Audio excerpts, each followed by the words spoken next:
दोस्तों, आज की कहानी है ननद जी आप मेरे सासू माँ के सामने मत बोला करे।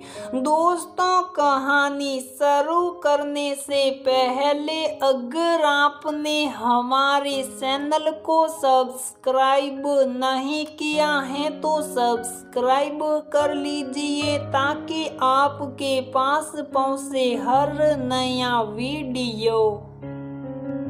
अभी कुछ ही महीने हुए हैं मेघना बहू बनकर शर्मा परिवार में शामिल हुई थी।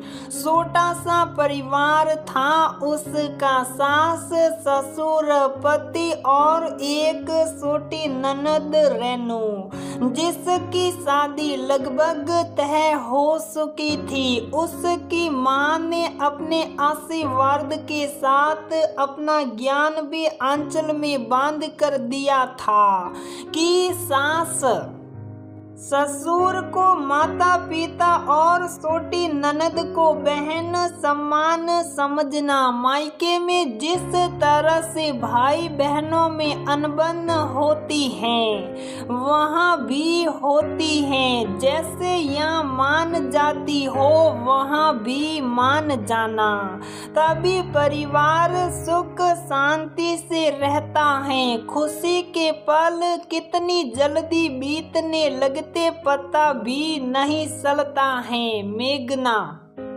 भी सबके साथ हिल मिल गई थी और वक्त बीता जा रहा था। ननद के साथ मस्ती करते करते कब 4 महीने हो गए पता भी नहीं चला। शादी की तैयारियों में मेघना ने अपना पूरा सहयोग दिया। उसकी ननद अपने माता पिता के पास हर वक्त यही फरमाइश रखती थी कि जैसा भाभी के पास लहंगा, ड्रेसिंग टेबल, सोफा और जितने भी सामान हैं मुझे भी वैसा ही चाहिए।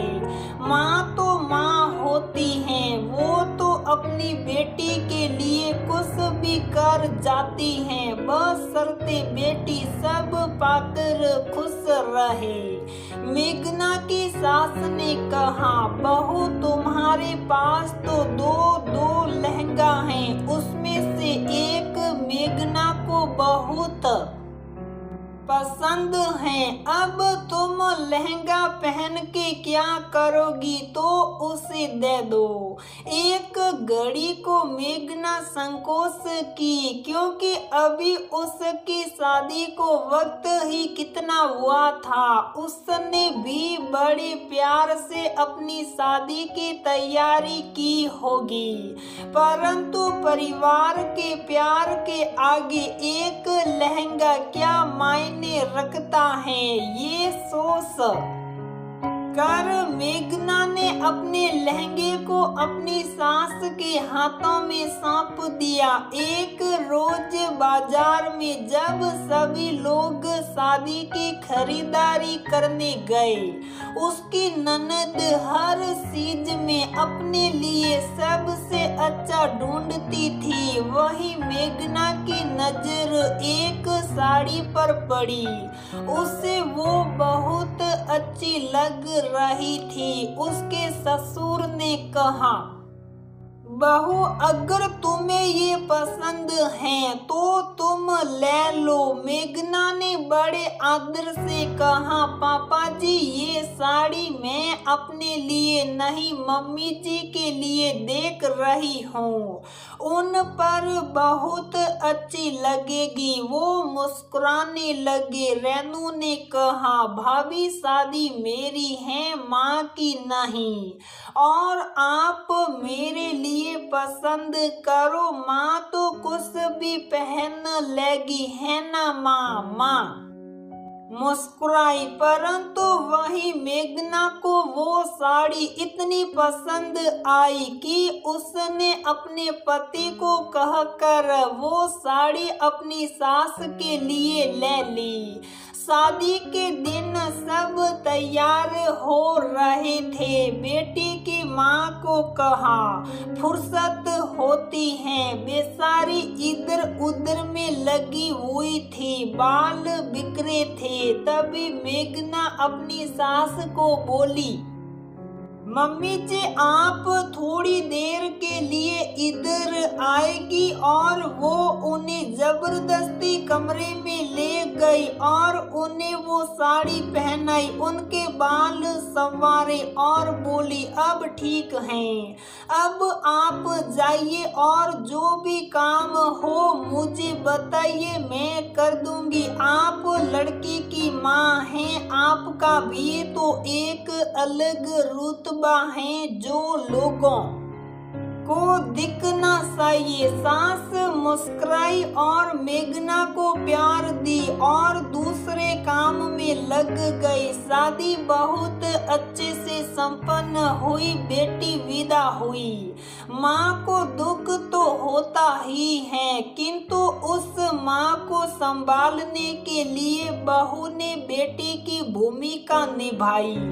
सभी सगे संबंधी यही बात बोल रहे थे कि रेनू की माँ को बहू के रूप में दूसरी बेटी मिल गई है। धीरे धीरे मेघना ने सबके हृदय में अपनी एक अलग जगह बनाई।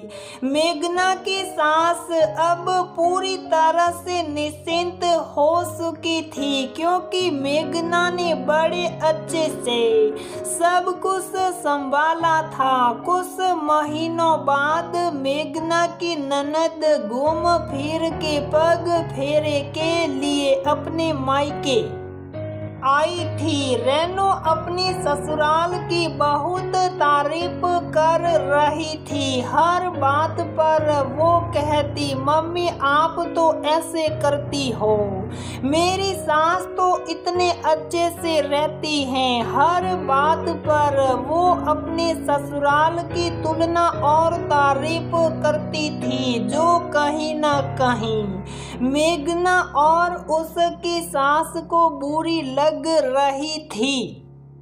खैर कुछ दिनों बाद वो वापस अपने ससुराल चली गई। आना जाना लगा रहता था। धीरे धीरे समय बीतता गया। मेघना भी पूरी तरह से घर को संभाल रही थी।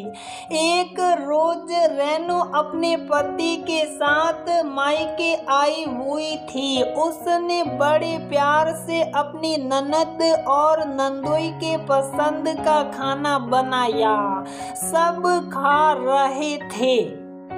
रेनू की माँ ने बड़े प्यार से पीली दाल का कटोरा उठाया और बोली, रेनू तुझे ये बहुत पसंद है ना, मैंने खुद तेरे लिए बनाई है, ये लो। और जल्दीबाजी में थोड़ा सा दाल रेनू के साड़ी पर गिर गया।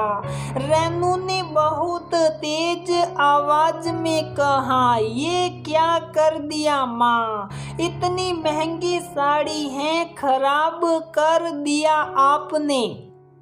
आपको पता है मेरी सास ये साड़ी बनारस से लेकर आई थी, आपने तो इतनी महंगी एक भी साड़ी नहीं दी होगी मुझे। बेचारी मेघना की सास का इतना सा सहरा हो गया था, फिर भी वो कुछ नहीं बोली और मुस्कुरा कर बोली, रुको मैं अभी साफ कर देती हूँ। इतना बोकर किशन की तरफ चली गई।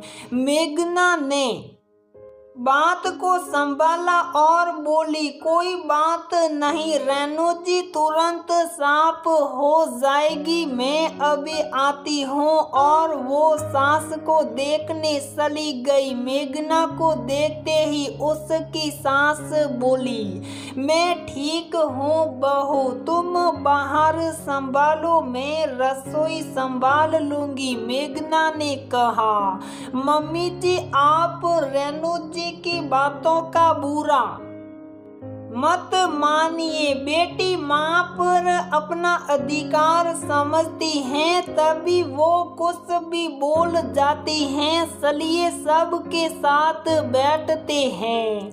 2 दिन बाद जब रेनू जाने लगी तो माँ के कमरे में जाकर बोली, माँ मैं कम ही आया करूँगी, मुझे फुर्सत नहीं मिलती है। वो बोली, कोई बात नहीं, तुम अपना घर परिवार संभालो, मुझे भी अब बहू के रूप में एक बेटी मिल गई है जो बेटी से ज्यादा मेरा ख्याल और मेरा सम्मान करती है। रेनू ने कहा, माँ आप बहुत बदल गई हो। माँ ने बेटी के सर पर हाथ रख कर कहा, तुम खुश हो तो मैं खुश हूँ, पर तुमसे अच्छी मेरी बहू है जिसने मेरे दामाद और मेरे परिवार के सामने मेरी इज्जत रखी और कभी मुझसे तेज आवाज में बात नहीं की है। गलती हम सास लोगों की है जो बहू को बेटी नहीं बना पाती और अपना सारा प्यार दुलार विदा की हुई बेटी पर ही लुटाती रहती हैं। आशा करती हूँ तुम भी अपनी सास की मुझसे ज्यादा इज्जत और प्यार करोगी। इन बातों को सुनकर दरवाजे पर खड़ी मेघना की आंखें भर आई। रेनू अपने ससुराल चली गई और मेघना को उस घर में अपने मायके जैसा प्यार मिलने लगा।